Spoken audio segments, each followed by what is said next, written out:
Welcome back to This Day in Scottish History. I'm your host, Colin MacDonald.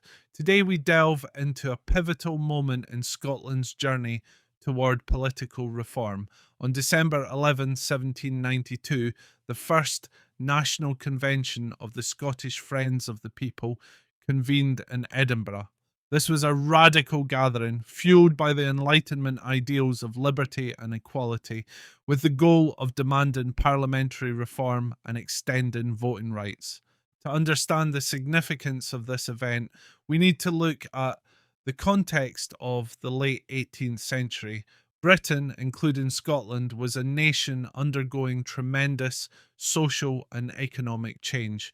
The Industrial Revolution was in full swing, urban populations were growing, and wealth was increasingly concentrated in the hands of a privileged few.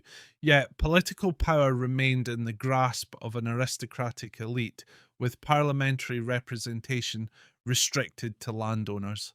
The vast majority of the population, including urban workers and rural labourers, had no say in how they were governed. Inspired by the revolutionary fervor sweeping across France and the principles enshrined in the American Revolution, a movement for reform began to emerge in Britain. In Scotland, this movement coalesced around the Friends of the People, a political organisation founded in 1792 by reform-minded individuals who sought to address the glaring inequities in the political system.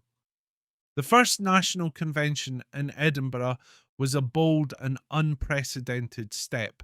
It brought together delegates from across Scotland to discuss the need for universal suffrage and more equitable representation in Parliament.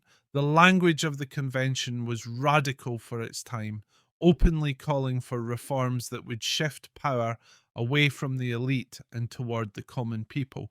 Delegates advocated for principles like annual parliaments, fairer distribution of parliamentary seats, and the abolition of property requirements for voting. The meeting was heavily influenced by events in France, where the French Revolution had challenged the monarchy and championed the rights of ordinary citizens. This international context made the Scottish Friends of the People both hopeful and vulnerable. While their ideas resonated with many disenfranchised Scots, they also drew the attention of the British government, which viewed any reform movement as a potential threat to the established order. The government's response was swift and severe. Spurred by fears of revolution spreading from France to Britain, authorities cracked down on reform groups. The Friends of the People were subjected to surveillance, and many of their leaders were arrested and tried for sedition.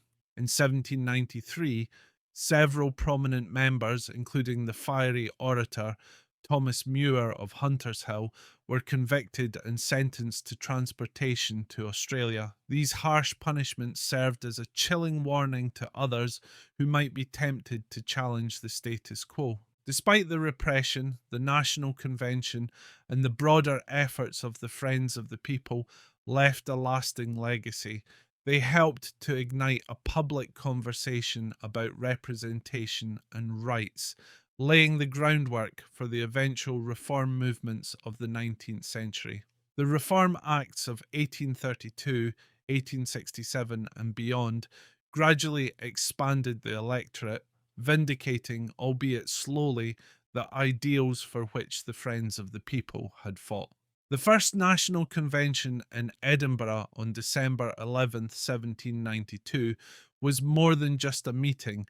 It was a declaration of intent from a growing segment of Scottish society that refused to accept political exclusion.